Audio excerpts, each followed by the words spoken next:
Let me just say a couple things. First of all, thank you, Kilpatrick Townsend, for doing this for us today. We have wonderful friends here at the firm, Maranatha, which is you, an old friend in lots of respects. But also, Ty Lord, who's on our board at the Georgia Justice Project, is a partner here, and she's been great.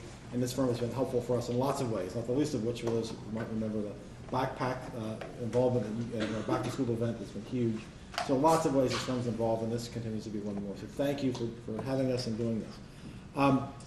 One thing two more things I'll say. One is just orient you to the work. A couple more things about our organization. We are located in the old 4th Ward. We've been on the same block for 28 years. The organization is 30 years old. We're right behind the King Center. We're right behind King's grave, actually, and I always tell people that we're lined up for justice. Not too many places you can be if you just kind of work and be in that space. The organization's relatively small, by most standards. We're about $1 million organization, have about 13, 14 staff, a few part-time in that.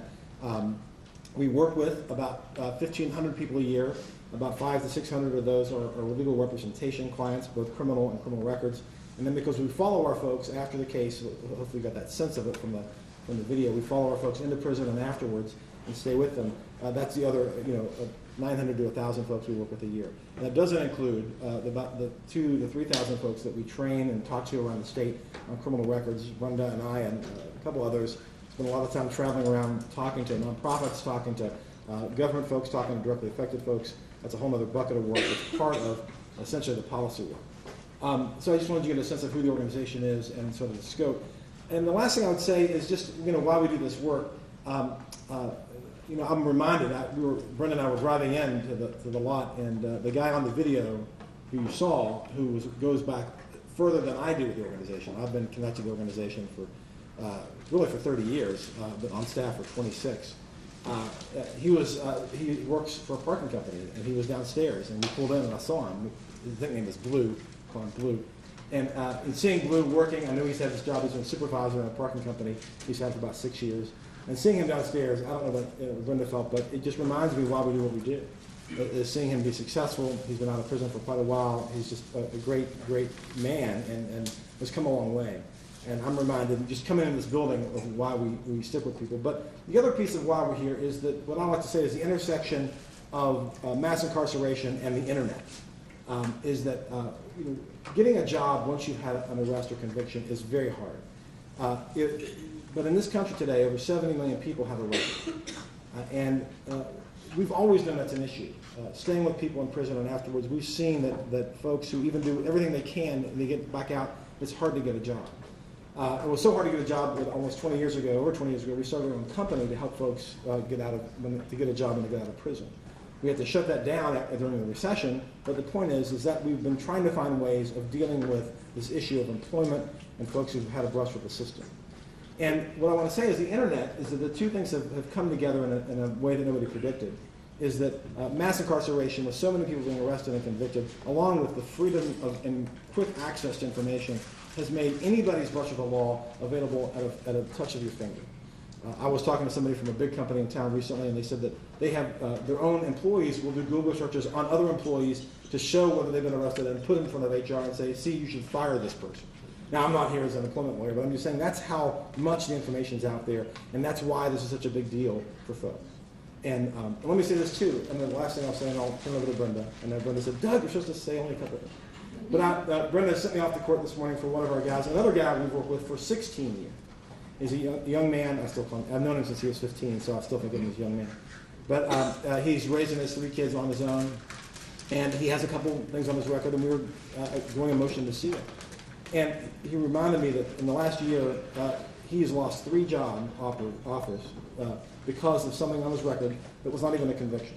And so the reason I was in court, and I had to explain to the prosecutor and explain to the judge to say, this is why we're doing this. And so this young man who's raising his 3 kids, doing the best he can get a job and keep a job in light of the fact that he's been arrested and had some brushes with the law. So that's going to give you both a reason why we do it and why we've been at it. We'd love, I look forward to you guys getting more involved. I'm going to be around but out of the way while Brenda and Molly tell you all the details of what you're going to learn. But thank you for agreeing to help us out and take on a case, hopefully, or 2 or 3, with regard to our criminal records work. So thanks. So Brenda Smith. Good afternoon. I was also thinking about Blue when we were watching the video, and also the other woman who's featured in the video, Lisa, who came to us with a very extensive record. She had had a drug problem for a number of years, and she's been employed. We got a lot of stuff off of her record and got a pardon for her, and she's been employed with the VA now for about a year and a half. So it's great to see the fruits of our labor. I'm going to go ahead and jump in. Please feel free to raise your hand and ask questions as we go along if something is not clear. I'm going to start out with, Doug did a little bit of an introduction to the issue. I'll just fill in a couple of holes there and then talk about reading a criminal record, some stuff about employment discrimination and getting a job with a record, and then talk about what we can do for our clients' records, whether it's restriction, which you may know as expungement, or getting a pardon for them, or sealing their first offender case that's been completed. And then Molly's going to come up at the end and give you some details about the clinic and how it works if you're interested in volunteering. So just a note about language before I get started. We always start our presentations with this. People use a lot of different words to refer to people that have been involved with the justice system, frequently felons or convicts or prisoners. And there's been a real strong movement that's grown up after about the last 15 or 20 years ago of formerly incarcerated individuals who have really asked advocates and other people to stop using language that's sort of dehumanizing and to use people-centered language. So we talk about people with a criminal record or people who have been to prison rather than focusing on the past. So who has a criminal record in the United States? About 70 million people have a criminal record. And when we talk about who has a record, we're talking about both arrests and convictions. A lot of times people think you just have a record if you've been convicted, but the arrests are out there as well, and about 65% of employers will tell you that they will deny employment based on a record of an arrest that did not lead to a conviction. The actual number is probably a little bit higher, because really they shouldn't be doing that under federal law. So about 1 in 3 nationwide has a record, and the number that was in the video was actually a little bit inaccurate. GCIC has updated their data, and there are 4 million individuals in Georgia that have a record, which comes out to be more than 1 in 3 individuals in Florida has some kind of criminal record that's holding them back. And some of the things that Doug alluded to, the barriers that we're helping our clients try to address by minimizing their record. Barriers to just about every area of your life that you can imagine: employment, housing, licensing, voting, immigration, all these different areas. There are 45,000 laws and regulations in the United States that impose some kind of legal barrier to an opportunity or to reentry. And that's not even including, there's a lot of areas where it's discretionary. For example, professional licenses in Georgia. You may be denied based on a felony conviction or a misdemeanor conviction of moral turpitude. There's been some improvement in the law around licensing this year, which hopefully will help more people get professional licenses. But the most damaging is the informal discrimination that people face from employers who say, I'm not going to hire anybody with a record, no matter how minimal it was or no matter how long ago it was, or I'm not going to rent an apartment to anybody that has a record. So I just wanted to spend a few minutes going over the basics of what you're going to see when you look at somebody's criminal record. If you haven't had that experience before, if you're not in HR, you probably, or do criminal work, you probably haven't dealt with that. So when we're talking about criminal records, we're talking about records of arrest, detention, whether or not formal charges were issued in that case, which would be an accusation for a misdemeanor or an indictment for a felony, what the result of the case is, which we refer to as the disposition of the case, including whether or not it was a felony or misdemeanor, sentence, correctional supervision. So records of all of these different things are out there, either as part of your official record or on a private background check company. Many of them, as Doug mentioned, are online now. Many of the clerks, the larger clerks' offices in Georgia have their records online, as do the jails. The Department of Corrections has their information online. So lots of access to all of this information. I did want to start out, and I always start out when I speak to a group of directly affected people, understanding, trying to explain the difference between the different kinds of background checks that they will face when they are out there looking for a job or an apartment. So there's two different kinds of backgrounds. There's your official background, and then there's the unofficial background pulled from private background check companies. So there's a database maintained by GCIC, the Georgia Crime Information Center, which is a division of the GBI. Every state has one of these law enforcement-based databases, and they all feed into the national FBI database. You're going to see a record of any fingerprintable offense in there, and there's different levels of access. Law enforcement can always see everything, so even if you get something expunged from your record or you get something sealed, they're still going to be able to see it. But we're mostly dealing with and helping our clients prepare for what employers are going to see, which is called a Purpose Code E GCIC report. So that is not going to show charges that have been restricted or sealed. Now in Georgia, the public has access to all felony convictions. Those are considered public record. So you can go on the GCIC website. If you've got somebody's full name and date of birth, you can pay a small fee and you can pull up felony convictions on anybody, even without their consent. With their consent, you would get that Purpose Code E, which would show misdemeanors and arrests that didn't lead to a conviction. So there's lots of different agencies.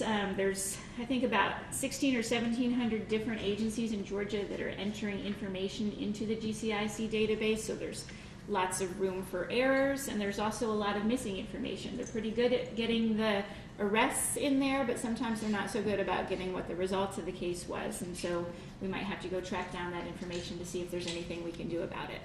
So it's important that people are aware of their official record and how that works. Some employers do pull GCIC reports. I don't know what the breakdown is. I would guess maybe about 10 to 15% of employers are pulling a GCIC, an official background report. Many of them do not because they frequently can't get access to the full FBI database. And if you're doing a background check on someone, you want to know not just whether or not they've done something in Georgia, but whether or not they have a record nationwide. And only certain employers in sort of high security industries where you get fingerprinted have access to that full FBI database. So most employers are pulling a background check report from a private company. And these companies have really, gained in popularity over the last 15 or 20 years or so as employers have begun checking records on almost 95% of anybody that applies for a job for most positions. There's a lot of issues with these private background check reports because the law that governs them, which is the Fair Credit Reporting Act, precedes the internet and is really kind of not up to date with what's happening. A lot of times people will come in and they'll say, why is something showing up on my background? It's been more than 7 years. There's this idea out there that there's this 7-year rule. And there used to be. It used to be the case under federal law that you could only show convictions for 7 years. But about 30 years ago that changed, and now convictions can show up indefinitely. Non-convictions can only show up for 7 years. So say you were arrested for aggravated assault and it was dismissed. It is going to show up on a private background check unless you go through the process of expunging it from your record and getting it sealed, and we'll talk about how to do that. And then it is not public record anymore and they can't report it. So that's frequently what we want to do because most employers are pulling these backgrounds. And there's several of the larger companies that most people deal with, like HireRight, ADP, Sterling Info Systems, Experian. You may have heard of some of those companies. They also have a very high error rate. I had a client once who was applying for an apartment, and she had a very unusual name. So most private background check reports are just name, date of birth, social security match. It's not a fingerprint-based background check. And her report came back. The only arrest she'd ever had was a shoplifting, and we'd had it expunged. But her report came back saying that she was a registered sex offender. So there's a very high error rate. Potential employees do have some recourse. If there's something that's wrong on their background, they can notify the company, and the company has to investigate it, and if they can't document that it's accurate, then they have to fix it. But the law is not very clear on what the employer or the housing provider or decision maker then has to do with that corrected information. So unfortunately in our client's case, she still didn't get that apartment because they had seen that report that said she was a registered sex offender, even though we informed them that that was wrong. There also is some state law that governs these background checks, and that's the Georgia Fair Business Practices Act. So a little bit of information about how to read your client's GCIC report, and we do focus, well, we used to focus our efforts entirely on GCIC, but now that we can get records sealed, we're focusing on the private background check reports as well. But we talk a lot about GCIC because before you can get anything sealed and keep it from the private background check companies, you have to get it off of your official record. So it's always the basis for making any kind of change to your record. So when you look at your client's criminal record, sometimes people aren't aware of the difference between felonies and misdemeanors. So this is going back to your first semester probably of law school. Felony is any crime where the potential punishment is more than 12 months on up to life imprisonment or death. And those are prosecuted in superior courts by the district attorney. Misdemeanors are any crime where the potential punishment is 12 months or less. And those are usually prosecuted in state court, though there are some rural jurisdictions in Georgia where they combine that all into one court. And those are prosecuted by the solicitor. Now, ordinance violations, those citations that you get, usually for some kind of traffic violation, those are not going to appear on your official record because you are not fingerprinted for them. As I mentioned before, the only stuff that appears on your official record are fingerprintable offenses. Also, Doug and Molly, if I miss anything, feel free to jump in, and I know we've got at least one person here who's volunteered with the clinic before, so feel free to jump in. So these are some of the common results of cases that you will see on an individual's record. On the left-hand side, we have non-convictions, and on the right-hand side, we have convictions. One of the things that I tell people with a record when we are doing presentations around the state, well, what I tell them is the most important thing is understand what is on your record and how to talk about it. Many people don't know how to read their own record. When we started doing the criminal records program, we were sort of having people self-report what was on their record, and then we would make a decision about whether or not to take them on as a client. And we found that often what they self-reported was wildly different from what the reality was, and mainly because they didn't understand. One, they didn't understand what the different terms on their record meant, and two, they just didn't understand what happened when they went to court. So I tell people, read carefully the questions that a potential employer or housing provider is asking, and make sure that you understand how to read your record so you know how to answer those questions. Some employers are getting better. They're only asking about felonies, or they're only asking about crimes within a certain time frame, whether it's 10 years or 15 years. So only provide the information that is asked. So on the left-hand side with the non-convictions, NPGJ, that means not presented to the grand jury. So say you're arrested for the aggravated assault again, and then the prosecutor gets the police report and they say there's not enough evidence here to even try to bring formal charges. So they don't present it to the grand jury. Because in Georgia, if you want to bring a formal indictment for felony charges against an individual, then it has to go before the grand jury. No bill means that they said, yeah, I want to bring charges here, and they take it to the grand jury, and the grand jury says there's not enough evidence here. So both of those mean the case was dismissed very early on before there were ever formal charges. And under Georgia law, they will be able to get that off of their record. So I should have said before, one thing I forgot to mention is that Georgia law is very limited on what you can get off of your record.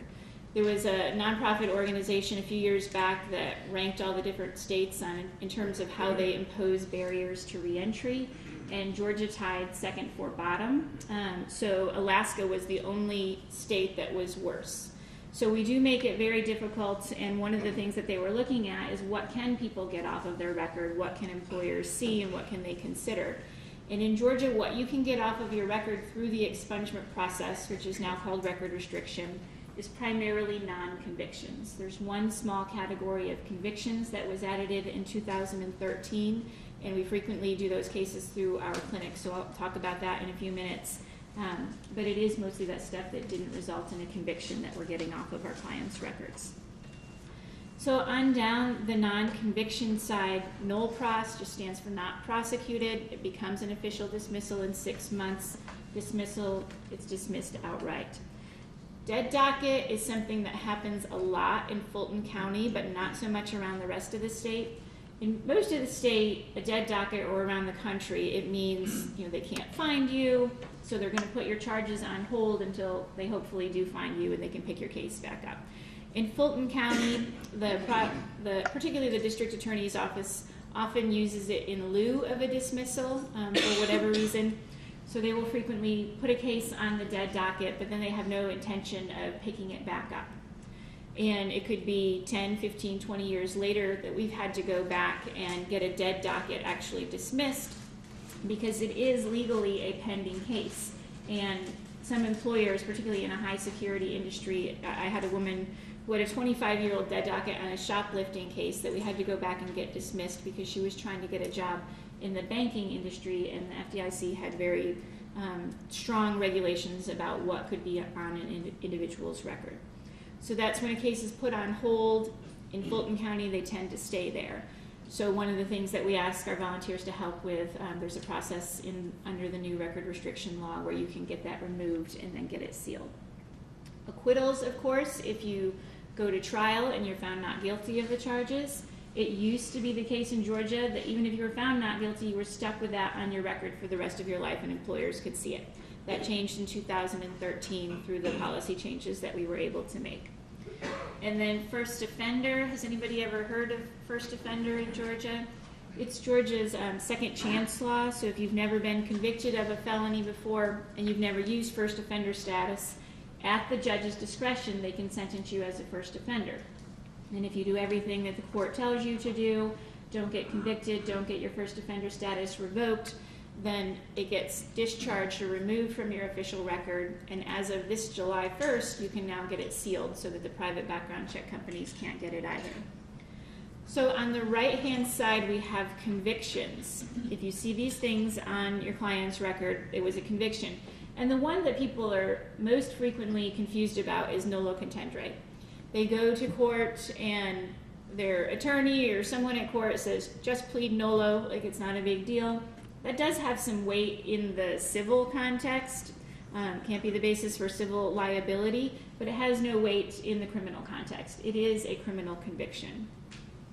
Of course, if they pled guilty or were convicted at trial, then it's a conviction. Frequently, people are confused because they got time served. They were in jail on a misdemeanor charge. They were in there for some number of days and weeks, and their attorney or someone at court says, I can get you time served, and they don't realize that they're pleading guilty to that charge to get out.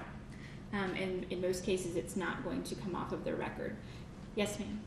I want to have a comment about the first offender. My specialty is immigration law, and I see it all the time, that basically if you're a non-citizen, basically pleading and getting first offender always gets you in trouble because it's still a conviction for immigration purposes on a federal level.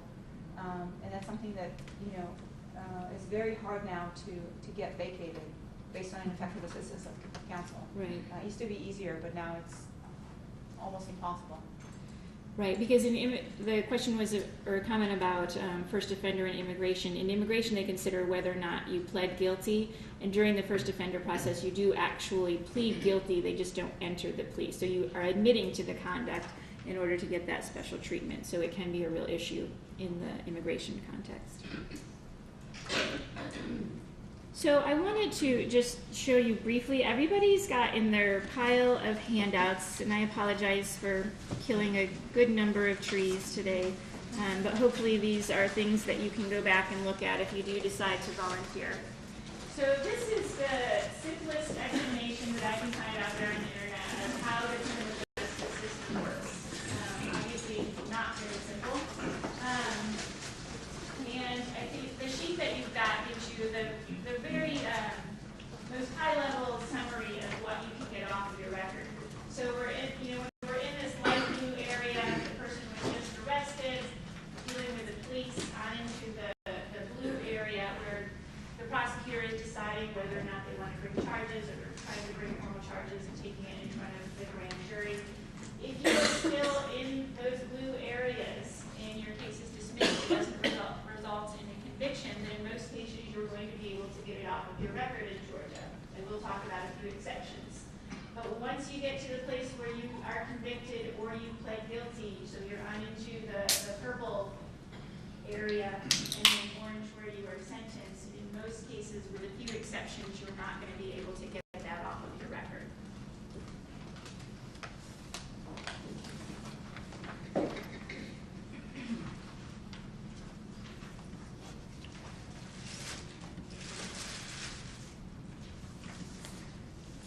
And of course, it went back to the beginning. Hang on one second.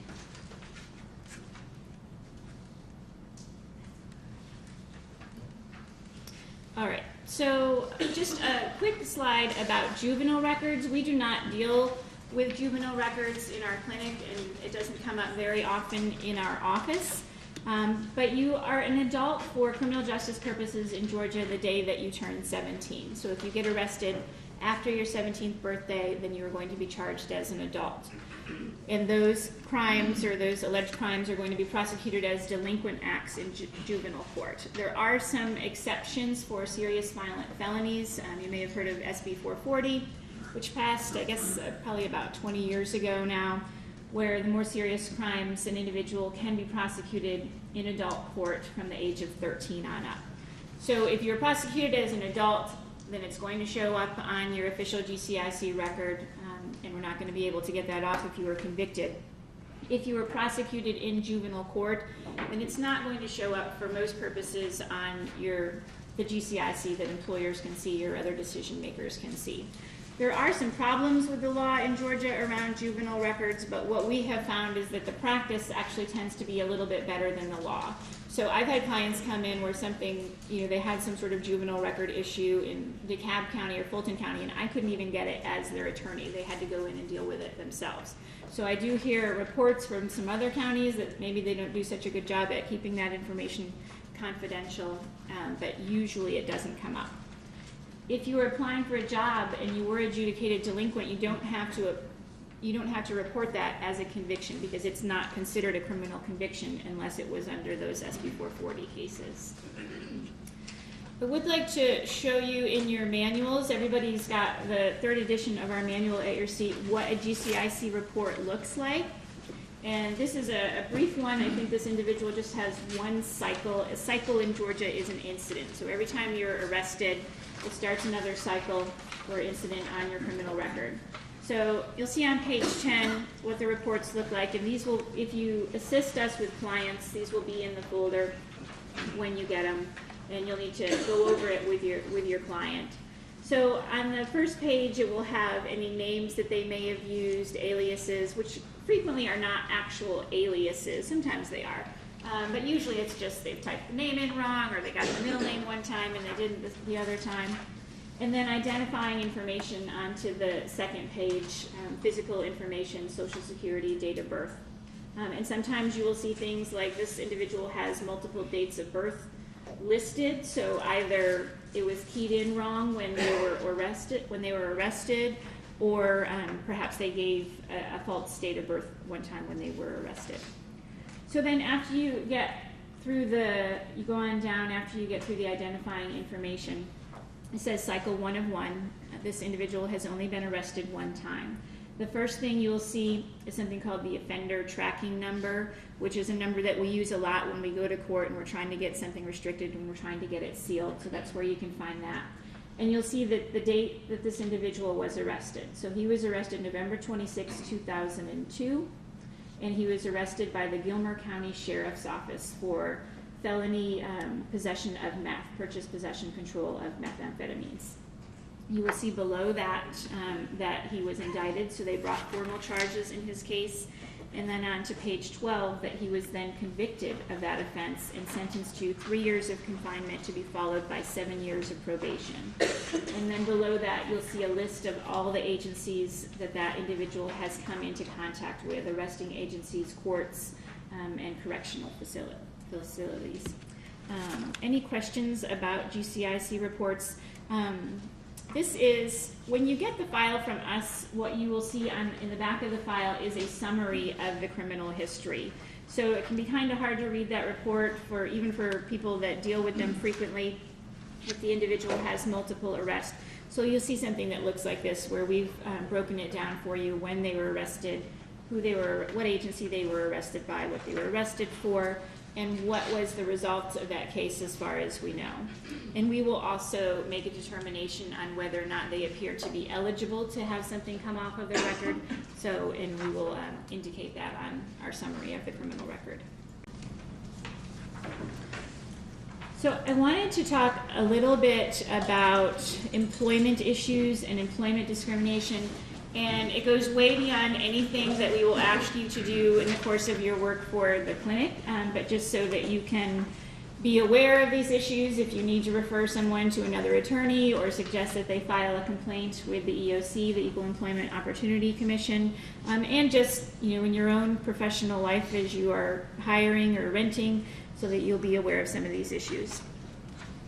What can employers see on a background in Georgia? And everything I'm talking about today is specific to Georgia. So every single state has different laws about what can come off of your record, what shows up on your record, how a pardon works. So everything that we're talking about is specific to Georgia.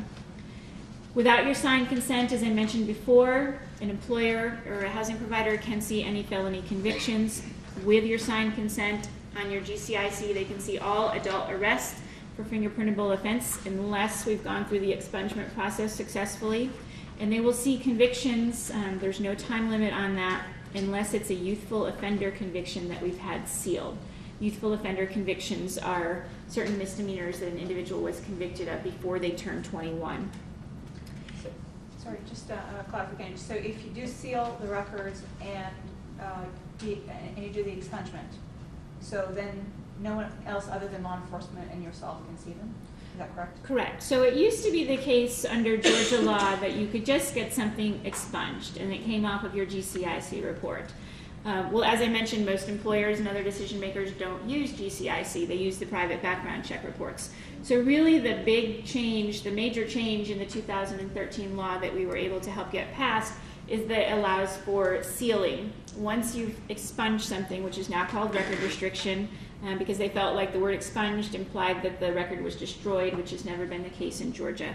So now after you get it restricted from your GCIC report, you can file a motion to seal it, which is what seals the actual clerk's file, and then only law enforcement can access that information with a court order. So the private companies are going to show all arrests that didn't lead to a conviction for the last 7 years, and they're going to show convictions without a time limit unless it's a sealed youthful offender. Some employers are now limiting the time frame that they go back, whether it's 7 or 10 years, and only because they can customize the reports. They can say only send me felonies, only send me the last 10 years, and request that from the private background check company. In Georgia, employers can ask about arrests and convictions, and they can also, unfortunately, ask about first offender, even if you've successfully completed it. We always tell our clients, people that we speak to, not to leave it blank or say we'll discuss at the interview, to fill it out honestly and accurately.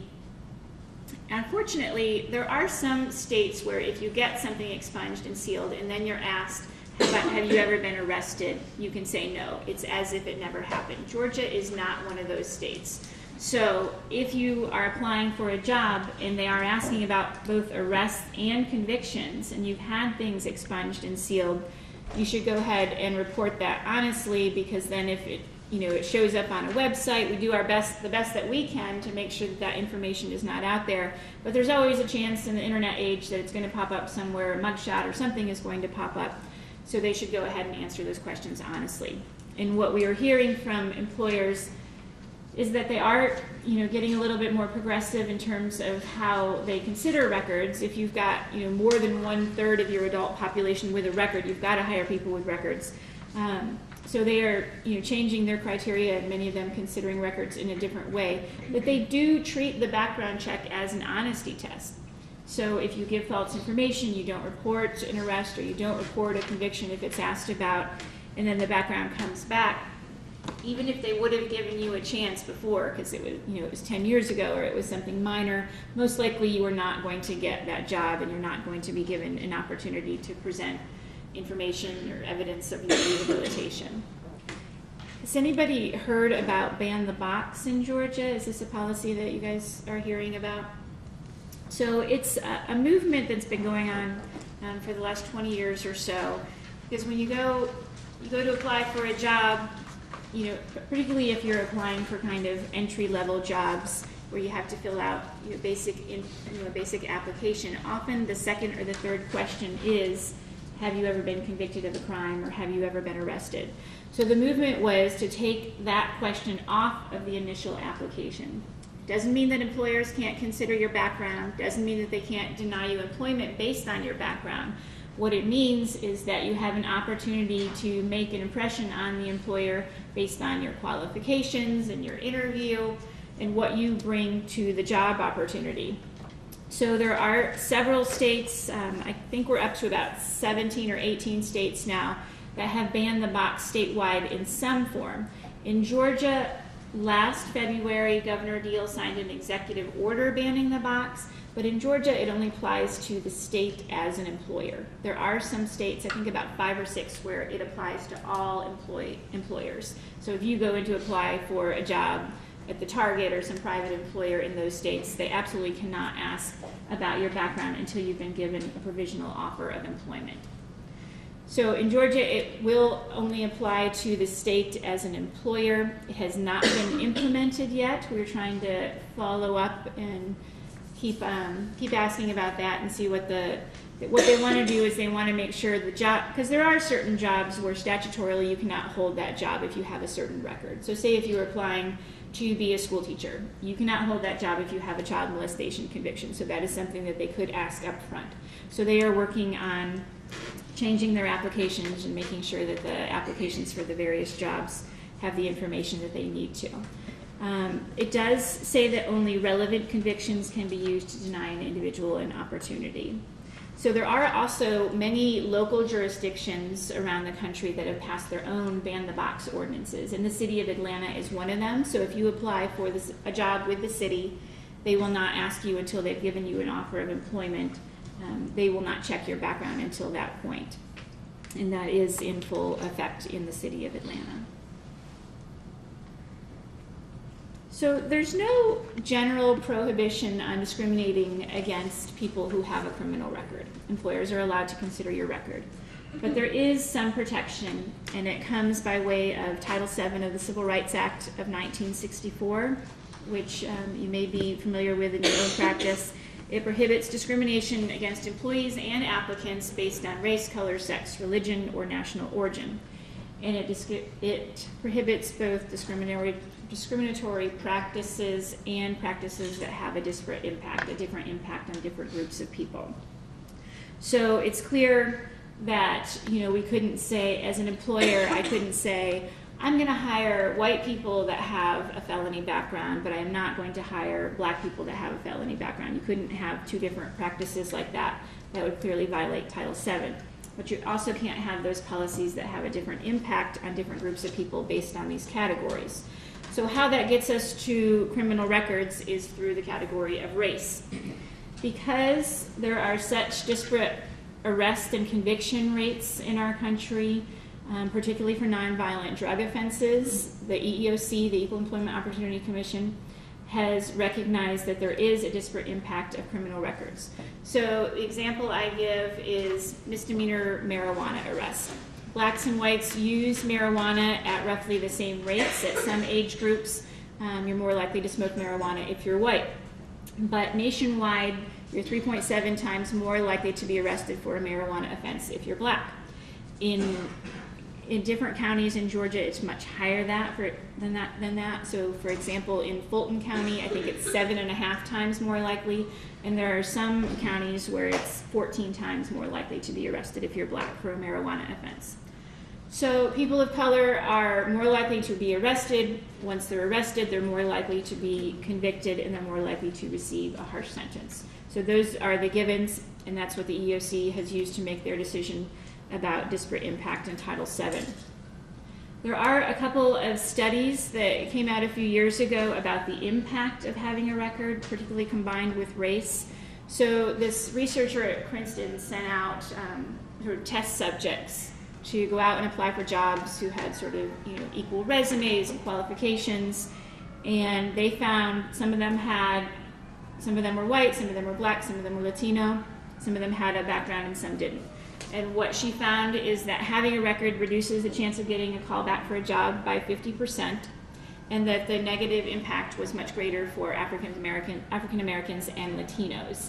In fact, the study found that a white man with a felony conviction was still more likely to get a call back for a job than a black man that had no record whatsoever. So, when you're out there and you're looking for a job, you have to deal with the double impact of both race and having a record.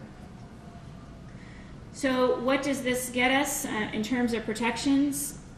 Employers have to tell you that they're checking their background, what they found, and the effect upon their decision. That's part of the Fair Credit Reporting Act. So I know a lot of times employers will not tell an individual that they were denied because of their background, but under both federal and state law, they are supposed to. And the other thing that they have to do is they have to tell you where they got the information from, how you can get in touch with that company so that you can check and see if it's accurate what they're distributing to the employer. So what Title VII says, or what it means in this context, is that employers cannot have blanket policies against arrests or convictions. There must be a business necessity for the policy that they have in place. They have to have given some thought to what their particular policy is and what their needs are. And employers have to consider the nature and gravity of the offense, how serious was it, what was it, how much time has passed since the individual was convicted. The EOC strongly recommends against employers considering arrests that did not lead to conviction because it doesn't prove that any criminal conduct occurred. Though they can inquire into the underlying conduct, such as asking for a police report or something like that. They are allowed to do that. And employers also have to consider whether or not it's related to the job that you're applying for. So this is just, we try to get in front of employers, and we talk to a lot of service providers that are trying to match up their clients that have a record with employers and are out there trying to educate employers about how important it is that they hire people with a record and what the law is around that. So this is just a publication that has some good best practice standards that was written by both advocacy organizations and the private background check companies together. So employers should be looking at what's relevant for a particular job. They should choose a reasonable period to look back, and they should consider banning the box. So there are many, I don't know about many, but there are quite a few larger national companies that have banned the box. So when Governor Deal signed ban the box just for the state of Georgia, he said that he wanted it to be an example for private companies. And like I said, there are some states where it does apply to private companies. So some companies, they don't want to have 50 different hiring practices, or they've been the subject of some EOC litigation where they've been sued for discriminatory practices and backgrounds. So there are many companies that have banned the box. So for example, the Home Depot, Coca-Cola, Pepsi, who am I forgetting? Walmart. So those companies all do not check an individual's background until they've made a provisional offer of employment. So any questions about that before we move into kind of the nuts and bolts of what we assist our clients with and how we can help them clean up their record? So we went over this just a minute ago, but just to recap, restricted versus sealed. Restricted, it comes off of your GCIC report, and sealed means that the actual file that's down at the clerk's office is sealed, and it's also removed from any indexes or online records so that it's no longer public record. If I had an aggravated assault arrest that was dismissed, I got it restricted, it's not on my GCIC, and then I get sealed, so there's no file down at the clerk's office. If someone went into the Fulton County Clerk's office and said, tell me what you have in Brenda Smeaton, they would not even be able to say that there was a record there. My name should not come up at all. But those are still accessible to law enforcement or by court order. Question? Yes, ma'am. Go ahead. If I run my own background at the sheriff's office, will I still see it? So if you are running a background through the sheriff's office, which is the way most people get GCIC reports, you can go into most of the major police departments and get a report. The individual can go in and walk out with one, or as an employer, if you've got consent, you can walk in. You can walk out. If I run my own report? Will I see as much as law enforcement or? Oh, your own personal report? So if you go in to law enforcement, what you are going to get is a Purpose Code E, which is going to be exactly what employers and housing providers see, or other decision makers. So it's not going to show charges that have been expunged. If for whatever reason you want to see everything that's on your report, and this is coming up more and more, particularly when we do a pardon or something for someone, we want to make sure that we're seeing everything that's out there. You can get something called a record inspection through GCIC. So you go to GCIC out on Panthersville Road in Decatur, and they take your fingerprints and they run that full report, exactly what law enforcement would see. So it would say, like, my aggravated assault would show up, but it would show restricted. So it is possible to go ahead and get that. Or if you're out of town, you can go ahead and mail fingerprint cards in. Yes, ma'am. So once the record has been expunged, is it available? So let's say had a marijuana charge 20 years ago, and now I'm being pulled over for speeding or whatever other offense. Does that show in the database of the police officer? Yes. Okay. Yeah, law enforcement can see everything going back to when GCIC started in 1973, and they're actually going back and trying to put older stuff in now. So yeah. So it is available basically electronically at any time? To law enforcement, correct. I had a quick question. Yes. So how do things get removed from like private search? Like, let's say someone ran a search on you a month ago and they found stuff, and then you go through the process of getting it restricted and sealed. Because if they ran a new search, they wouldn't find anything. But I mean, how do you remove all the old searches that are out there in the world? You know, with like things getting cached. Right. So it is a bit of a game of whack-a-mole because of the internet. But if an employer is using a private background check company, they're complying with the Fair Credit Reporting Act under FCRA, those companies have an obligation to update their information and to ensure that it's accurate. So they're supposed to do one of two things. They're supposed to kind of send you the report ahead of time before they send it to the employer, so you have an opportunity to say, hey, this isn't right, or I've had this sealed. And if they're not doing that, then they are supposed to update it within a reasonable amount of time. So, of course, there's lots and lots of cases out there about what's reasonable. But if you get it restricted and then you get it sealed, it shouldn't be showing up in the private background check reports that most employers are going to use. But that doesn't mean if your mugshot is out there, I've got a slide about mugshots, those can be really problematic and difficult to deal with and get down. It may still be showing up there.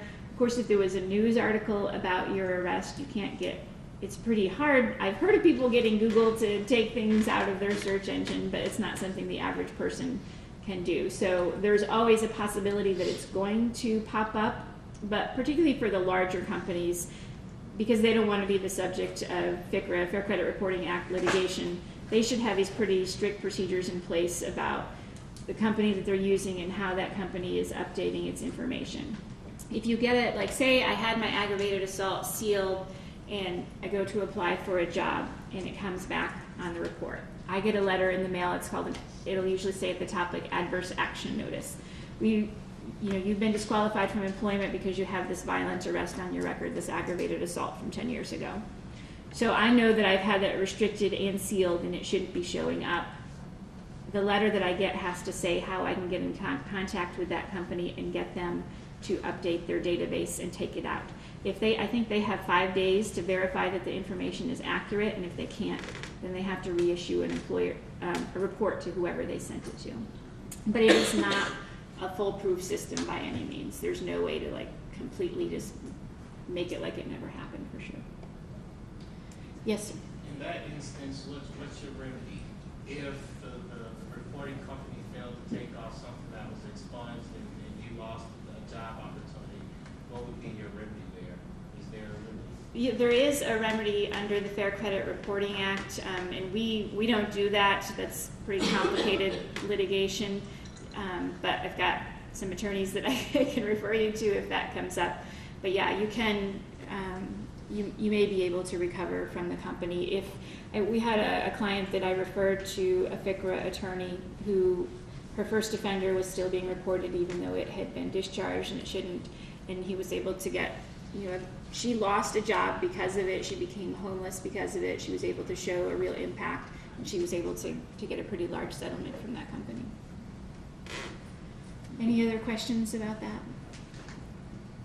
So record restriction, which is the bulk of what we do, getting something off of your official criminal history. Like I said, it doesn't destroy the information. What it does is restrict access to it. The law is OCGA 35337, which everybody has a copy of in their packet, and it was updated. So we got a pretty extensive rewrite of it in 2013, and every year since then there have been some slight tweaks and additions to it.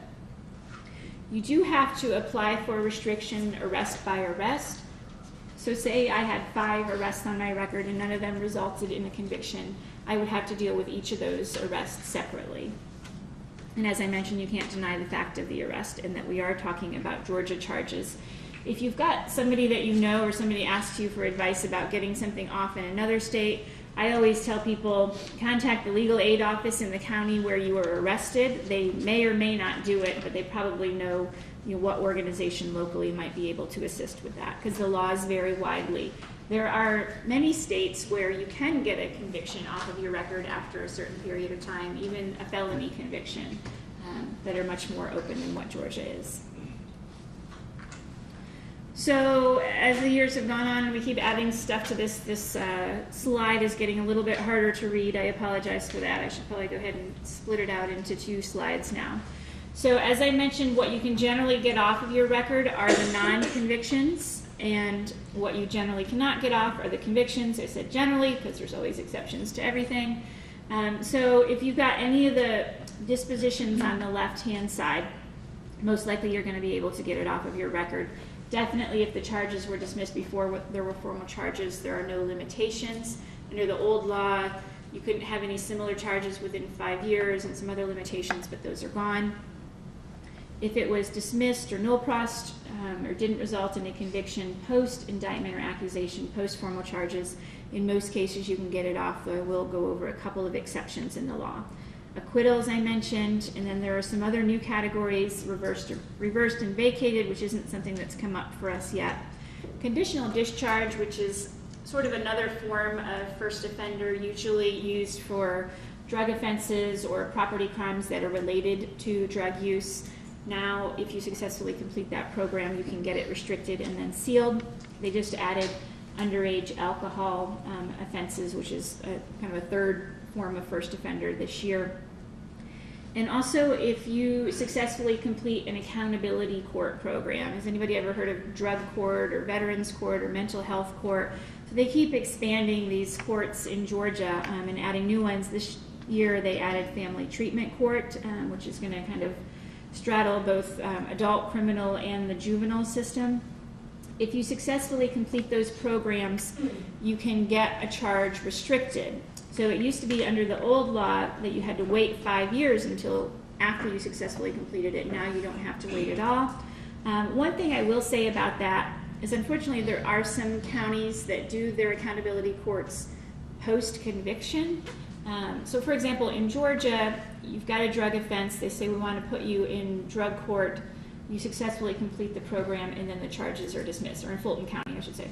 But there are other counties where they do that program post-conviction. I never quite understand why anybody would want to, because there's lots of extra requirements if you're going to get convicted anyway. But the restriction is for those pre-adjudication cases. Brenda? Yes. Is that prospective only, that the taking off of the 5 years, or if someone went through 2 years ago, can you now get those off as well, or is it only for newly discharged? So it is retroactive. We had some, after the new law went into effect in 2013, we had some prosecutors that were pushing back on whether or not the new criteria applied to old arrests. So they were saying, you've got to go back to what was the law in 2006 or 2008, and it had changed a number of times over the year. So we had to take a case to the Georgia Supreme Court, where we appealed a decision around that, and the court said that whatever the law is in effect at the time you were applying, and Kilpatrick helped us with that appeal, so we were happy to get a successful result in that. And we also had to appeal, even after that, we had some jurisdictions that were saying, okay, well, only the ceiling provision is not retroactive. So we had to appeal that as well, and that was successful. And the law is very clear, so we shouldn't have had to appeal these things. The law says it applies to older arrests, but it's definitely retroactive. Yes, ma'am. So just for clarification, so the non-conviction, so let's say I had this, went to accountability court, drug court, whatever, and I'm done. So only the orders that specify that you do not have to plead guilty, so something like case will be dismissed upon completion of whatever hours in accountability court? Right. Okay. Yeah, the law says if the charges are dismissed following successful completion, then you can get it restricted and sealed, but not if you plead guilty. Okay. Yeah. So what you generally cannot get off, as I mentioned before, are those convictions. If you pled guilty or were convicted at trial, pled nolo, or if you had first offender and you didn't successfully complete all the requirements and your first offender status was revoked, then that becomes a conviction and you're not going to be able to get it off of your record.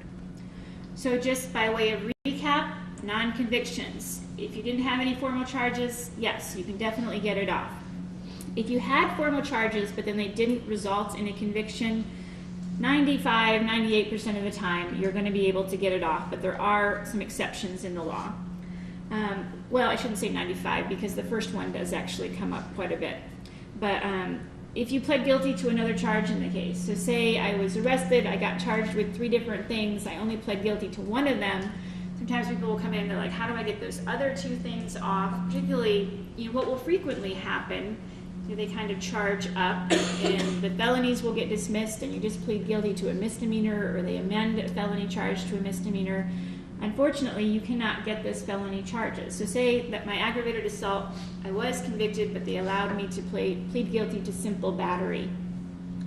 So that simple battery conviction is going to show up on my record. I'm not going to be able to get it off unless I was under 21 when it happened.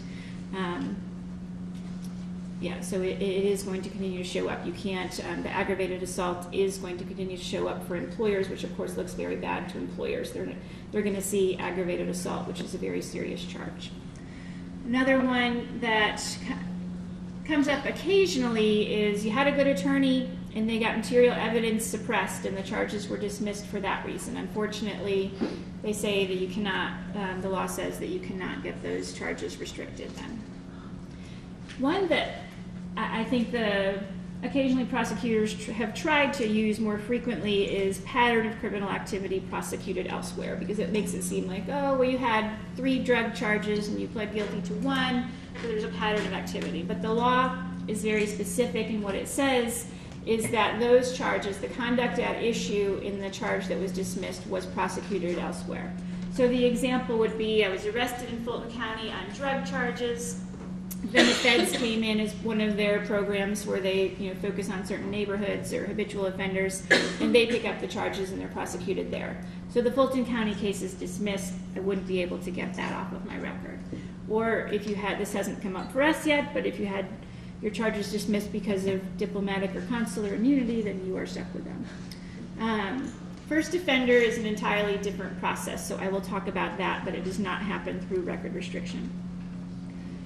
So are convictions eligible? And when I go speak to directly affected people around the state, many of them are there because they've got a conviction on their record and they're dealing with the barriers that imposes, and they want to know how they can get that off their record. So just to reiterate, under current Georgia law, you cannot get a felony conviction off of your record. It doesn't matter how much time has passed or the wonderful things that you've done since your conviction.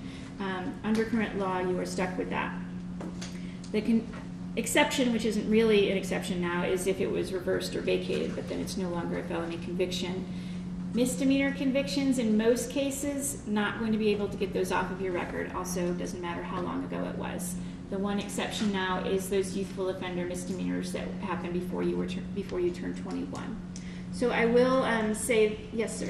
There was some chatter a few years back about expunging DUI convictions for a certain number of years. Has that gained any traction in the legislature? 0. Okay. So, yeah. So, or am I wrong, Doug? No, I was going to say, from the issue of the legislation has been federal highway, federal, directives about not letting DUIs in transportation. That's why Yeah. it's come up with us. So it's not even included in the Youthful Offender Act. So you say you were under 21, can't get DUI off. So it's excluded from all of these. And there is a new DUI court that just went into effect this year. I don't know that there are any actually set up, but even successful completion of that doesn't get it off of your record. So I will say that Doug mentioned in the video that we do policy work as well. And I tell the people that I meet that have a record that we are working hard to try to expand access to record restriction so that maybe we can line up more with some of those states which allow things to come off after a certain period of time. So we are going to be continuing to suggest to the legislature and work with them that after a certain period of time, and we'll probably start with misdemeanors and nonviolent felony convictions, start pushing that you would be able to get those off. But under the current law, we can't, unfortunately. So then the only option for those individuals would be a pardon, and I will talk about how to do that. So there's a couple of different kinds of restriction that we deal with. There's non-discretionary, which is on the left, and then there's discretionary where you do actually have to go in front of a judge and have a hearing. Frequently we're able to resolve those without a hearing if we can get the prosecutor to consent. But just so that you're aware, there's a couple of different kinds of categories in there. So if you didn't have formal charges or you had formal charges and there was no conviction, it's non-discretionary. As long as you meet the criteria in the law, it has to be restricted. It can't be, doesn't matter what the charge was, doesn't matter, if it's murder or if it's misdemeanor marijuana. What matters is how the case was resolved. Doesn't matter, if the prosecutor just doesn't like you, they have to follow the criteria in the law. Also, accountability courts are non-discretionary, and then some of those other categories that I mentioned. So the categories that you do have to go in front of a judge or file a petition to restrict and seal a record. I mentioned youthful offender, the misdemeanors before 21, and the dead dockets, those cases that are placed on permanent hold. After 1 year, you can go back and ask the court to take those off. A couple of categories that don't come up for us very often, but I'll just mention them that they're available. If you had felony charges but you were convicted of an unrelated misdemeanor, so the example I always give is you were pulled over and they said, hey, you're wanted for armed robbery and you have marijuana in your car. So they charge you with those two things. Turns out the armed robbery case, they dismissed that even before indictment. There's no formal charges there. It wasn't you, but you are convicted of a misdemeanor marijuana. So this would be an opportunity to get those more serious charges off, but you do have to do it within 4 years of the arrest. And one that was just added this year is fugitive from justice, which is something that has come up several times for us over the years. You've got a pending charge in another state. Maybe it's still an active case. Maybe it's just something that's incorrect in their books, and so they've still got a warrant. So you're pulled over, and they say, hey, you're wanted by Pennsylvania or whatever state it is. And they enter this charge called fugitive from justice, and then they call that jurisdiction and say, hey, do you want us to send this person on up to Pennsylvania? So frequently what happens is that those charges in the other state are dismissed, but then you're stuck with fugitive from justice, which sounds pretty dramatic on your record. So now under the new law, there is a way to petition the court to get that off. So a little bit about the process. One of the things that we hope to address with the legislature through the changes in 2013 was to simplify the process and make it more accessible. There are some fees involved, and it can be a kind of cumbersome process, so we wanted to make it more automatic. We were able to do that going forward after the effective date of the new law, but we couldn't go back and change that process for the older arrests. So for people that were arrested before July 1st, 2013, they have to fill out an application for a restriction, and you can find it on the GCIC website. If you decide to work with our clinic, When you get the file the morning that you come to the clinic to meet with the client, you will have the restriction application will be in there, and also some instructions and a checklist of how to go through that. And Molly will talk some more about that. But this is what that application looks like. It's a pretty simple application. It is something that people can do on their own, but sometimes they're intimidated about the process and how to get the extra things that are needed. So all that we fill out on behalf of our client is the first page. Their identifying information, and then what was the date of the arrest, what were they charged with, and what was the agency that arrested them. We then have to send it to the arresting agency with anything additional that agency may require. So there are 600 arresting agencies in Georgia. To some extent, they can set their own requirements, so they tend to be fairly uniform. For example, APD is the Atlanta Police Department is the one that we deal with the most. They require the application, a $25 postal money order, a certified copy of the disposition, so that's the piece of paper that you would get down at the clerk's office saying how the charges were resolved, and then a copy of your valid state ID. So you send that, or you take it all to the arresting agency. They fill out that second page. What information do they have on file about the charges? And then they send it on to the prosecutor. And it's the prosecutor that has the data about how the charges were resolved, and they fill out the third page, how is this eligible under the law? Then it goes back to the police department. If it was approved, they restrict their records. Then it comes back to you as the attorney or the individual, and you have to send it on to GCIC with an additional $25 money order in order to get it off of the record. So lengthy process. We used to have some jurisdictions that were taking a long time. DeKalb in particular, actually they're still kind of dragging, but taking 2 to 4 years to process these applications. The new law does have a time frame, and it all has to be completed from the date that they receive it to the date that it's back in your hands. Has to be within 150 days. Yes, ma'am? Can you do fee waivers at all, especially if you have multiple cases and you get expensive perhaps? So the question was about fee waivers. When we first started the program, we tried really hard to get fees waived for our clients, but they put a stop to that pretty quickly. We've never had any luck with that. We basically stopped trying. So there are some jurisdictions where once the prosecutor gets it and approves it, then they will restrict it so you don't have to send it to GCIC. You'll get a cover letter back saying one way or the other. So you complete that application process. Yes, ma'am? Do you need any kind of like good moral character letters, reference? So it's just all that matters is how your case was resolved and whether or not your disposition is eligible at that point. So that's just an administrative process. Did anybody else have a question? So after it gets restricted, it's not on your GCIC report anymore, then you can do 2 things. You can file that motion to seal with the court that handled your case, and then you can also request that the jail records be sealed as well through a letter process. So if you were arrested after July 1st, 2013, you do not have to deal with the application process and that 150 days and getting all that documentation together. What is supposed to happen is that when the eligible disposition is entered into the GCIC database, it gets restricted at that point. So, the prosecutors and the clerks, they all have access to the GCIC database, and they enter in these different codes, and they should be entering in a code that says restrict.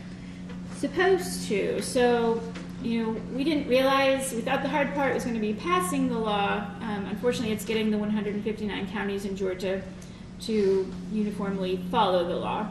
So some of them are doing a pretty good job. DeKalb is doing a good job, like on their disposition sheets. There's a checkbox, for which code they want to use, restrict or not restrict, for their dismissals, and they would only not restrict it if one of those exceptions applies. But Fulton County has not moved to implement the law in any way, and many other jurisdictions have not. So what happens is we tell people 30 days after your case is resolved, get a copy of your GCIC and see if it's still showing up. And if it is, then we start handing the prosecutor to go ahead and enter that correct code. Once it is off of the GCIC, then you can file the motion to seal and request that the jail records be sealed as well. So a little bit about obtaining dispositions, because this is something that we ask our volunteer attorneys to help out with. In most cases, if you're doing those older arrests, you do have to provide that paperwork on how the case was resolved. Sometimes, usually it's a certified copy, sometimes they just want a plain copy. And you do get them at the clerk of court where the case was resolved. If the case was never indicted or accused, then you may be able to get that document at the prosecutor. Again, every jurisdiction in Georgia is different, which makes it lots of fun. So, for example, Gwinnett, if you had it not presented to the grand jury, you would go to the clerk's office. But in Fulton County, if you had it not presented to the grand jury, you would go to the prosecutor's office for that. Sometimes, if it's a jurisdiction that has their clerk's records online, you can find the case number. If you can call the clerk and see if they will mail you a copy of the disposition. Many of them, like for example, Gwinnett and Fulton, you have to go in to actually get the disposition, but most of the more rural counties, they will mail them to you. So motions to seal, I mentioned that's a big part of what we ask our volunteer attorneys to do, and as I mentioned, that was the huge change in the new law that allows us to get this information out of the private background check reports so that employers are not seeing it. You do have to file a motion in the original court, and you have to send notice to the clerk and the prosecutor. The test, it's a balancing test. You have to, well, first you have to show that it's already been restricted, and then you have to show that the harm to the individual outweighs the public's interest in seeing that information. So in most jurisdictions, we have not gotten a lot of pushback on this. Again, it really depends on where you are. So for example, in Fulton County, we've never had one of these denied. They've sort of recognized that if it didn't lead to a conviction, then certainly the individual's interest is far greater than the public's interest in knowing about that. We have had to have a few hearings, but frequently what we can do, we file the motion, and then we follow up with the prosecutor and see if they'll consent to it, and frequently they can just get the judge to sign it. But sometimes we do have to have a hearing, and we want to show in that motion how the individual's record has been a barrier. Have they been denied a job opportunity or an apartment based on their record? What are they trying to do? Are they trying to further their education? Are they trying to move up professionally? Are they a single parent? Are they taking care of somebody else? What are their financial obligations? What weighs in favor of the client's interest here? And then also the jail records, you can just request in writing. Some of the jails have their own form, and we also have a template letter on our website. And the jail has 30 days to restrict their records. So that is not a discretionary process. They have to do that. Any questions about the motions to seal? Because that is the thing that we most frequently ask our volunteers to help with. Yes, sir. So does UJP kind of keep a record of the different counties where the disposition for one thing is going to be like you were saying for a, you know what I'm saying?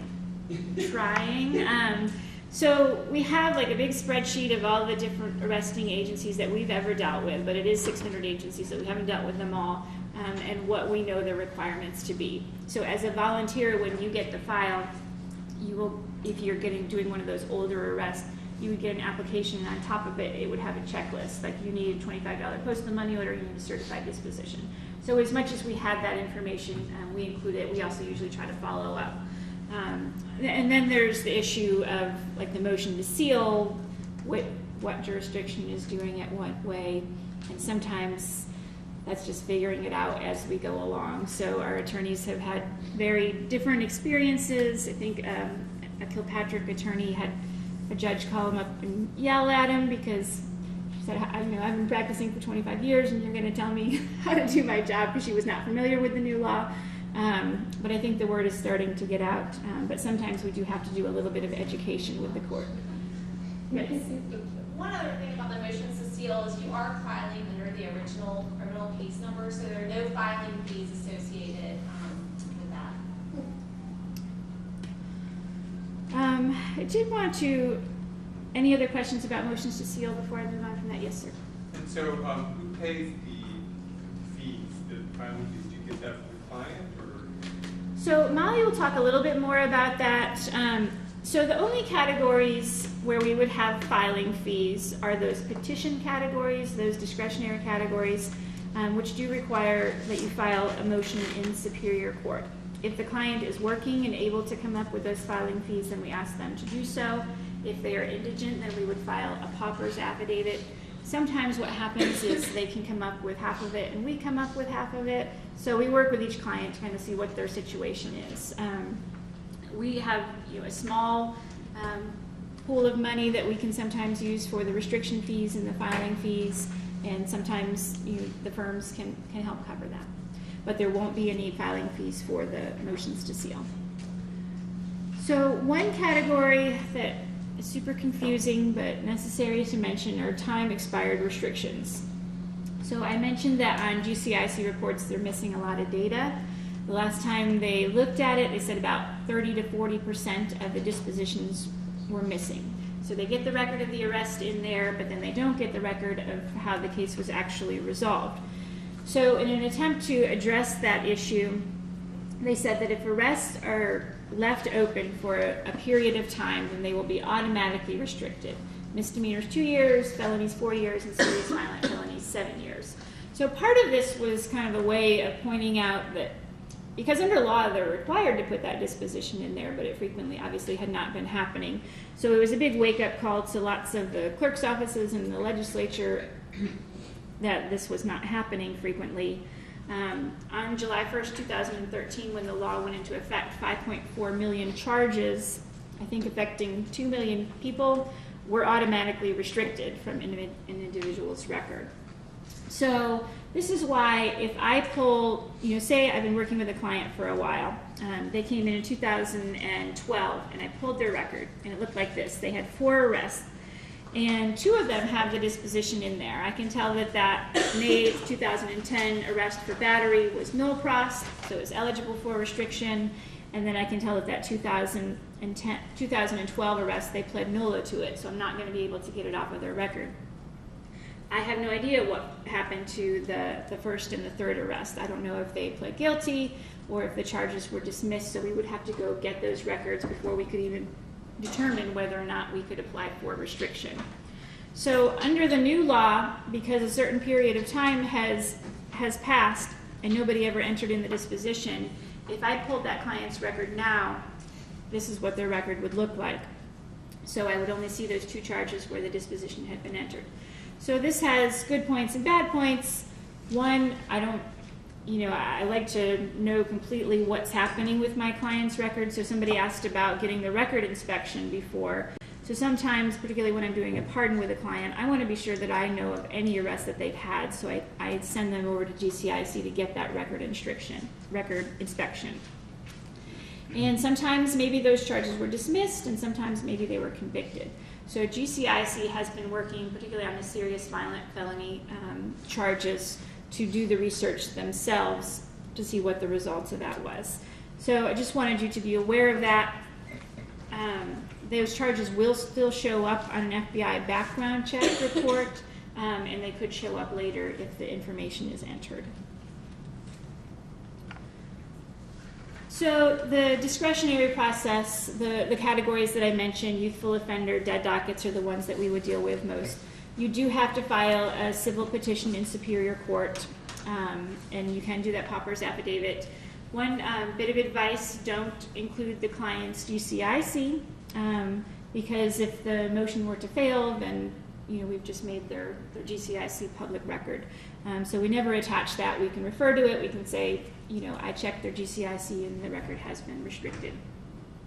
Sometimes the statute does allow for a hearing, but frequently we don't have to have them. We do usually, in some cases, I guess most cases now, depending on the jurisdiction, we are filing a Rule Nisi, which is just a request for a hearing, because sometimes these motions will kind of disappear into this black hole in certain jurisdictions. So if we file the Rule Nisi, then we've got to put it on the calendar. Often we're able to resolve it before that hearing, but at least you know that things are moving along. We also, when we, say we're doing a youthful offender, we've got somebody that's got a misdemeanor marijuana or something like that happened before they were 21. We also, at the same time, just for a good use of resources, we want to request that the record be sealed at the same time that we're requesting that it be restricted. And you do have to send those orders to GCIC in order to complete that process. Youthful offender, which I mentioned, comes up a good bit for the clinic. This can be any well, a misdemeanor conviction that you were convicted of before you turned 21. I wish that the language was you were arrested before you were 21, but for some reason they made it convicted, which can be frustrating because sometimes cases are resolved very quickly, but I've had several clients that, the case sat for 2 years and then they were convicted of it, so they were over 21 at that point. There are some exceptions, charges that are not eligible for youthful offender. And this is found in section J4 of the statute. Any sexual charges or molestation charges, pimping or prostitution or pornography charges are excluded. Also, the only theft charges that are allowed are theft by shoplifting or refund fraud. And as we mentioned before, DUI is excluded. You have to have successfully completed your sentence, and you cannot have been arrested for the last 5 years. So, say somebody was convicted when they were 20 and they got 12 months of probation and they successfully completed that, we would then have to wait until they were 26 to get that record restricted and sealed. Dead docketed, just by way of review, we've talked about that a little bit. You do have to wait after it's been on the dead docket for 12 months and you can't have any active warrants. And the court will consider why it was placed on the dead docket to begin with and whether or not restriction is appropriate under the circumstances. So what will frequently happen in Fulton County is they place a charge on the dead docket and then they send the individual to pretrial intervention or diversion. So any program, they say, go complete this program and we'll dismiss the charges. But then they don't ever come back to court and get the charges dismissed. So it's just hanging out there on the dead docket. So we would provide proof that they'd completed the charge, they'd completed their diversion program, and that it should be sealed, restricted. So there is in your manual, there's a handy cheat sheet for you to refer to on both process and eligibility for the different categories, and according to when it happened. Does anybody have any questions about record restriction? All right, I thought we would go quickly through a couple of examples. Brittany is 27 years old and she was charged in 2009 with felony theft by taking and also misdemeanor reckless conduct. So the DA looked at the felony charge and decided not to bring any charges, but they sent it down to state court to prosecute the reckless conduct. They did bring formal charges. There was an accusation issued, but then the reckless conduct was dismissed. Is she eligible to have either of those charges restricted from her record? What do you think? Mm-hmm. Yes. The theft by taking, yes, it was dismissed before accusation. It's definitely eligible. The reckless conduct, it was dismissed after accusation, and as long as none of those exceptions that I talked about applies, then she can get it restricted. We would need to get 2 separate dispositions on those charges because one was dismissed in Superior Court and one was dismissed in State Court. Second example, Lurleen is charged with felony aggravated assault. The charge was amended and she was convicted of misdemeanor simple battery. I think I kind of gave this one away earlier with my example, but does anybody remember? Can the felony aggravated assault be restricted? No. The misdemeanor simple battery? No, neither charge, because she did plead guilty to something related to that charge and formal charges were brought.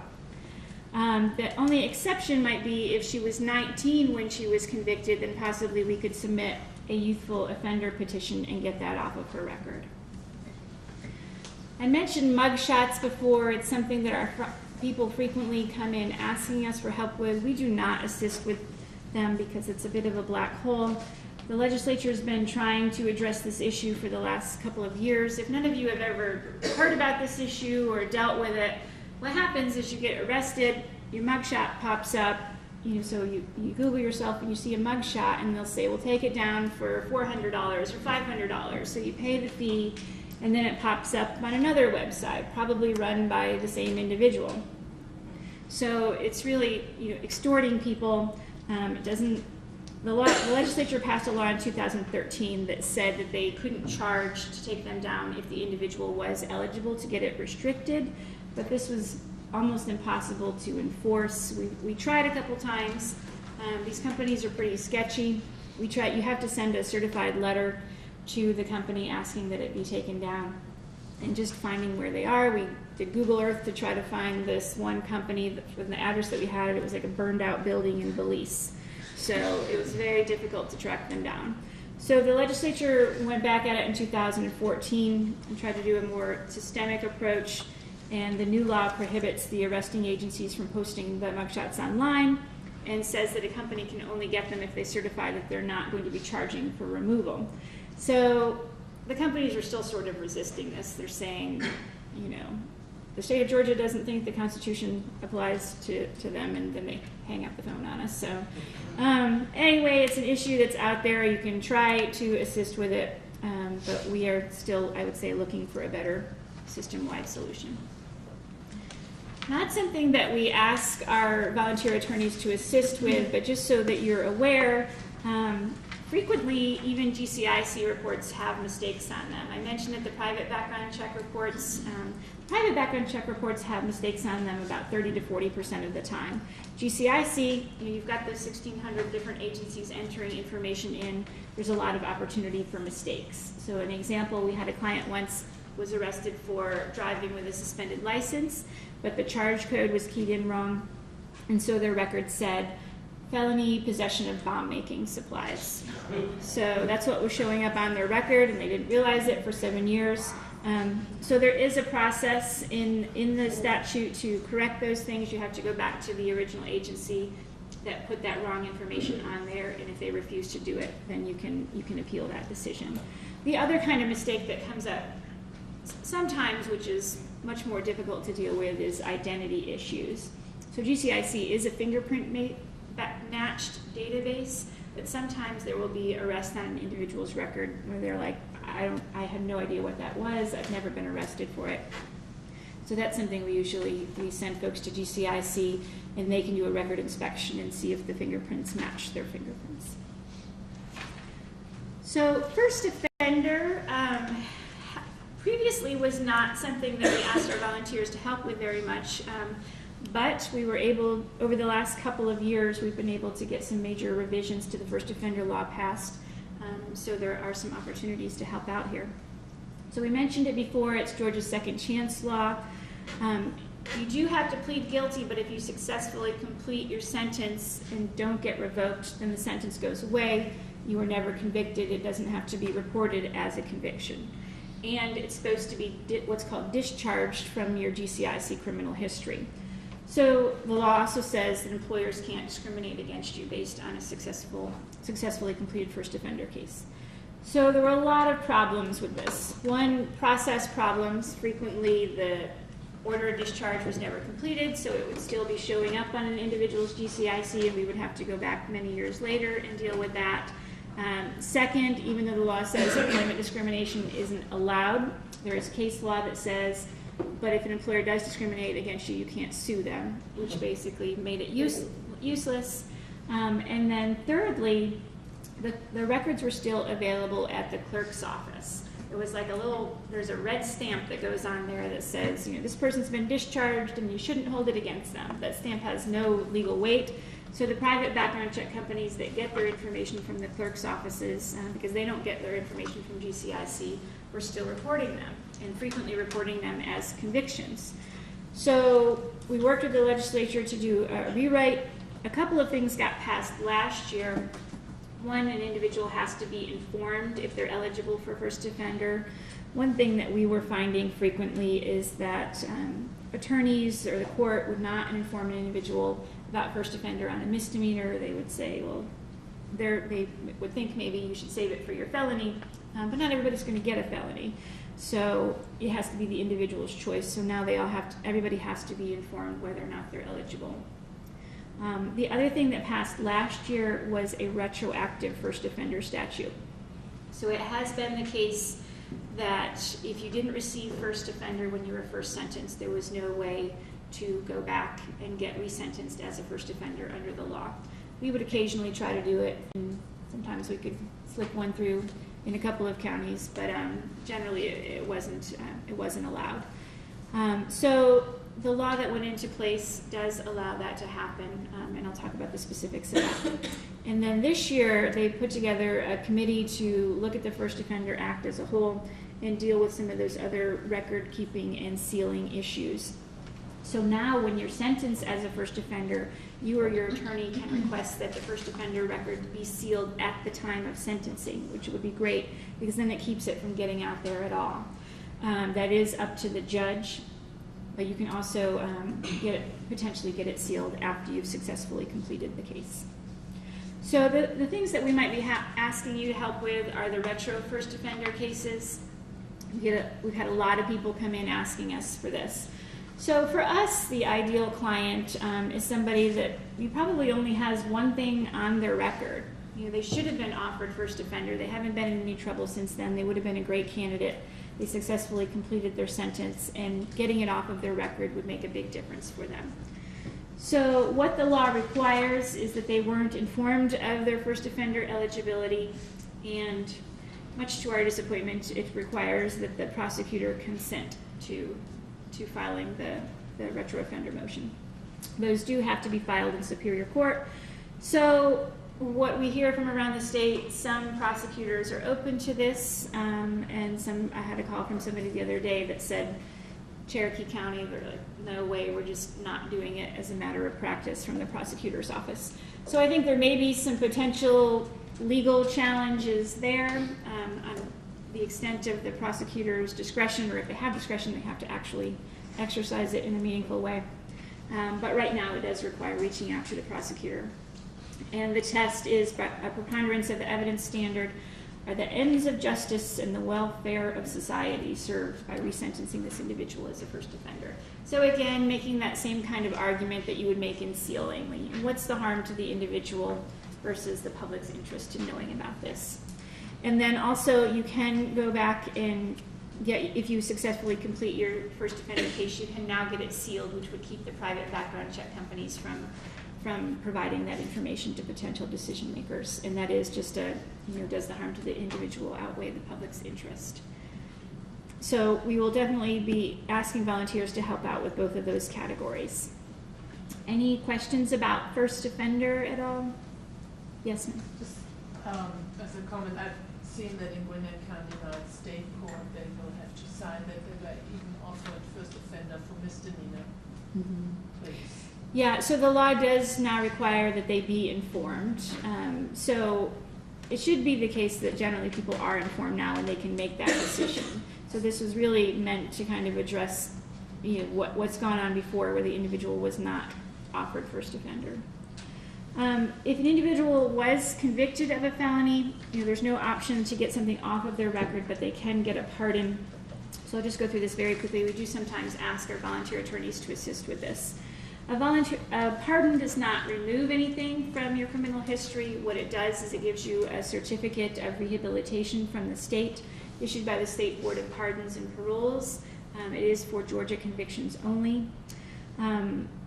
It is the only option, as I mentioned, for felony convictions. We did help get a law passed a couple years ago that provides some negligent hiring protection for employers if you've been pardoned. So we've been trying to get the word out to employers about this.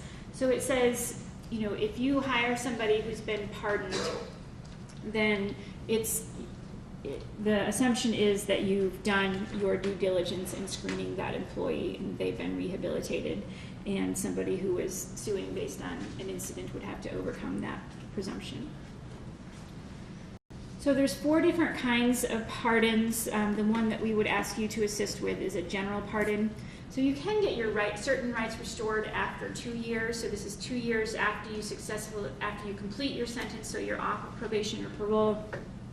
It restores your right to sit on a jury, be a notary, and hold office. That's all it gets you. It's not needed to vote. In Georgia, your right to vote is restored as soon as your felony sentence is completed, so as soon as you are off paper. Also, you can apply to have your firearms rights restored. It's not something that we use our resources for, but you can do that at the same time that you apply for a general pardon, which is that certificate of rehabilitation that I mentioned.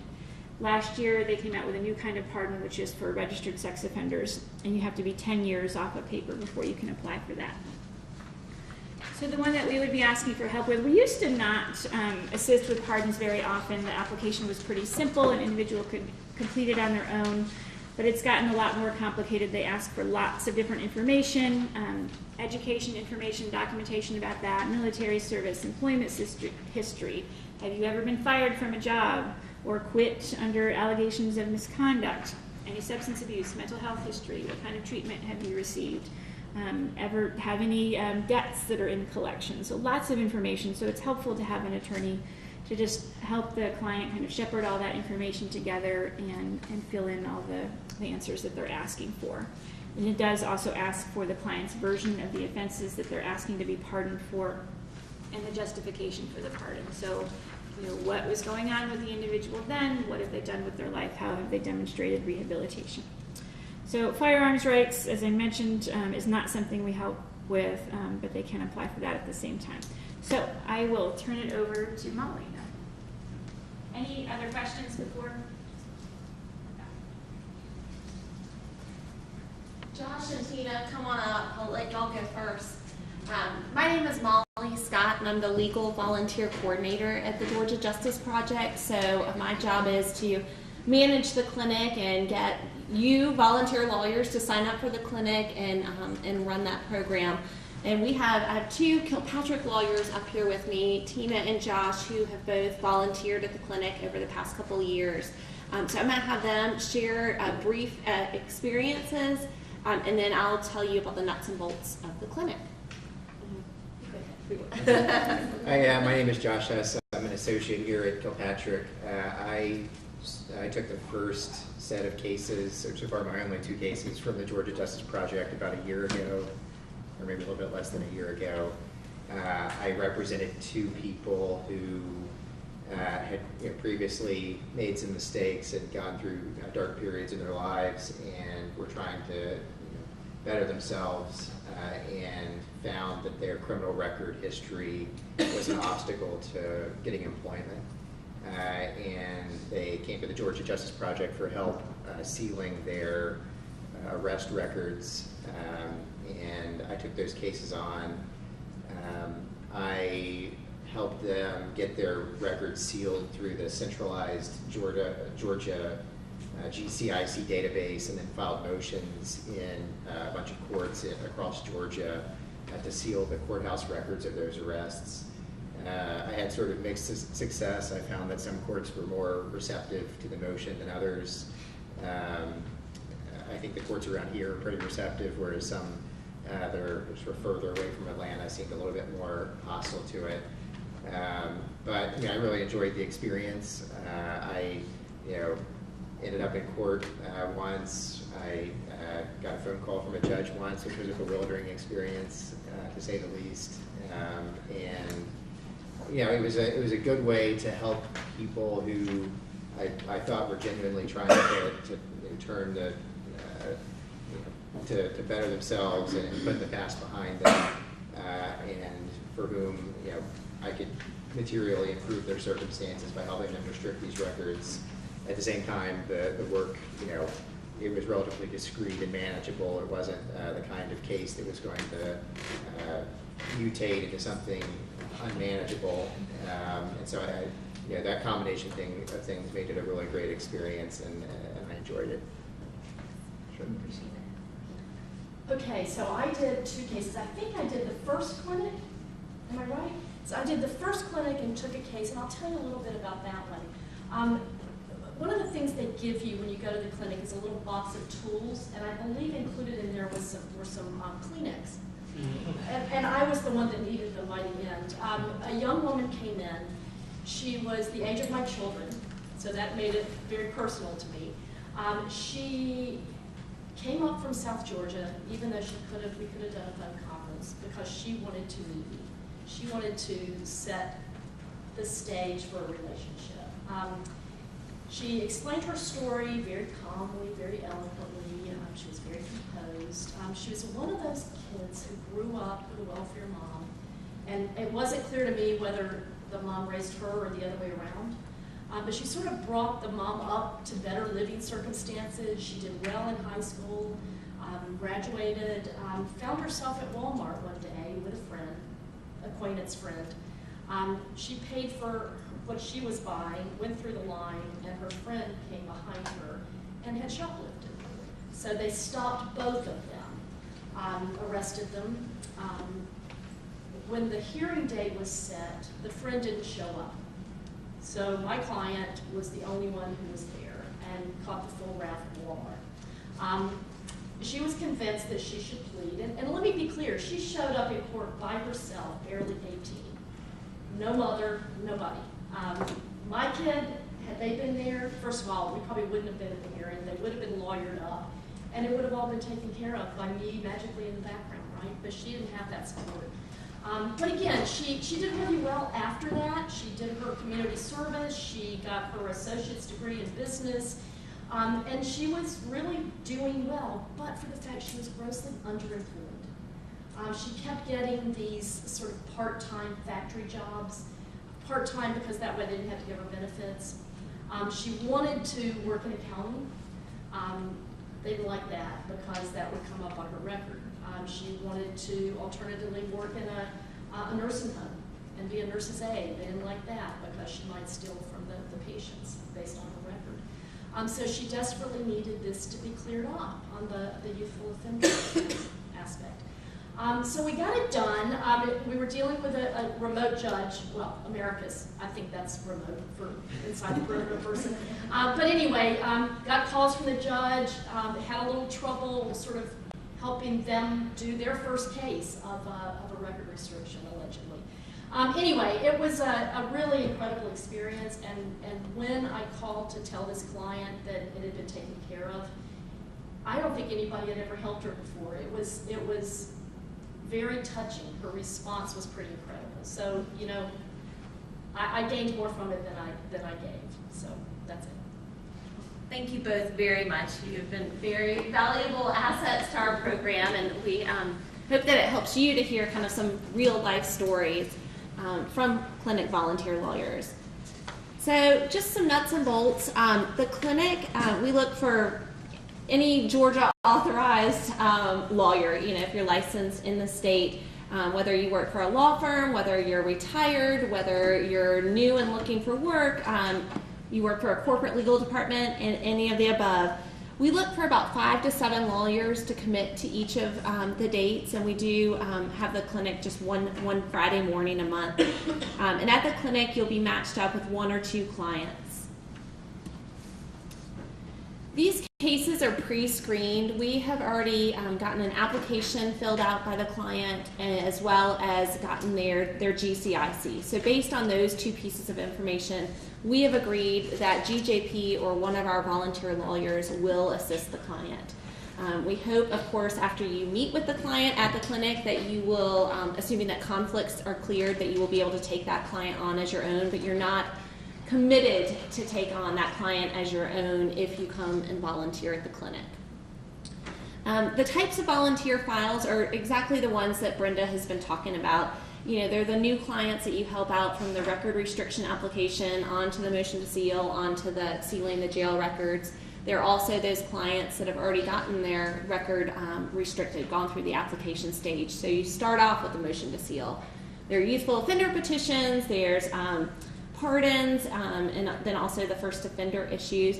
Or sometimes it's more just administrative, calling a clerk's office or a prosecutor's office to make sure that they coded in the right thing in the first place for that post-July 2013 arrest. So on any given Friday morning, it is the second Friday morning of each month is our clinic, and a slide will have more specifics about that in a minute, but we meet for the first 20-30 minutes. The lawyers meet with Brenda and me, and we go through a brief refresher while the client is out in our main conference room area with our social workers that we have on staff at GJP. And there they go through kind of some work matters issues. A lot of our clients are having trouble with employment and have questions related to that. And they're also signing an engagement letter out front. So your meeting with the client and any documents that the client provides you on that day are confidential, but there's not that attorney-client relationship yet. unless you come back to me and you determine that you can take that client on as your own. GJP's malpractice insurance does cover our volunteer lawyers, so especially if you're in between jobs or retired or what have you, but our malpractice insurance does cover our volunteers. And in the meeting, we've already gone through a brief refresher that morning, and we have handed out, when we hand you your file, we will go through it very specifically with you. So you should feel very comfortable that you will be prepared for that meeting with the client. We have very thorough checklist in the file. So then once you're in the meeting with the client, you need to explain their record to them and the law, and then find out how the client's record is a barrier. And to do that, we've got a list of suggested interview questions that we provide you that morning. Because if you're going to a motion to seal or a youthful offender petition, you need to be able to show how the harm to that individual outweighs the public's interest in the record still being available. So Brenda and I and the rest of the GJP staff are on hand to assist you the whole way through.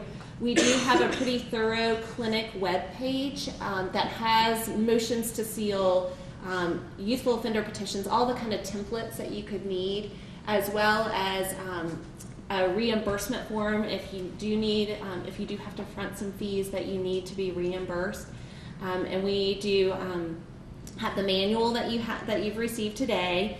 And we hope that with all that information that we're not expecting you to reinvent the wheel. We hope that this is a discrete file for you that you can assist the client with their issues but not feel overwhelmed while you're doing it. So like I said, we have the clinic the second Friday morning of each month from 9 to 11. Our offices are in the Old Fourth Ward on Edgewood Avenue near the King Center. And we have the upcoming dates I've listed on this slide, and I also have sign-up sheets out front where you signed in for your CLE credit and got your name tag. If you would like to sign up for a clinic or two, we would love to have you. If you do not sign up, I will probably follow up with you just to make sure that you don't want to sign up. And if you forgot to sign up for CLE credit, please do that before you leave, because I will be submitting that for the 2 hours credit. So the last thing is there should be a survey in some of the materials that were stacked up on top of your manual. And if you could fill that out and leave it with Brenda or I on your way out, we'd really appreciate it. And I know Kilpatrick would love to have the name tag plastic piece back. Yes? I have a couple questions. Approximately, like on average, how many hours would volunteer attorneys spend on one of these cases? And how long does it take? A month, 2 months, 3 months, 6 months? It all depends, is the short answer. So for instance, if you had a record restriction application file, and it was just one arrest, it could take up to 150 days. Once you submit that record restriction application, it could take up to 150 days for it to come back. And if it's, if the arrest has been within the past 7 years and/or it's still showing up on a clerk's website, then to file a motion to seal, I would say anywhere, in that type of case, anywhere from 8 to 20 hours. And I think, like anything, once you've done one of them, then the next one is much easier. And then, a youthful offender petition, I'm trying to think how much we estimate for that. 10 to 15 hours. And of course, then if a hearing is scheduled, and if you have a judge in a more remote county that's not as familiar with the law, it's just a little bit more effort. But we have learned, the clinic's been operating for about 2 years now, so we have learned over the past 2 years, we err more on the side of only handing out one file at a time. We try to, pick some of our clients that with more straightforward issues, because we want it to be a rewarding experience for you, and we don't want you to be overwhelmed. Any other questions? Yes. If we want to get back to our office and check the calendar and then sign up, Yes. how do we do that? You can, I think our information is on this last slide, and I'm Molly, and you can just email me. That would be great. Anybody else? Well, thank you all so much for being here today. Thank you, Tamara and Kilpatrick. We greatly appreciate it. Thank you. This has been a great turnout, and we're very excited. Thank you.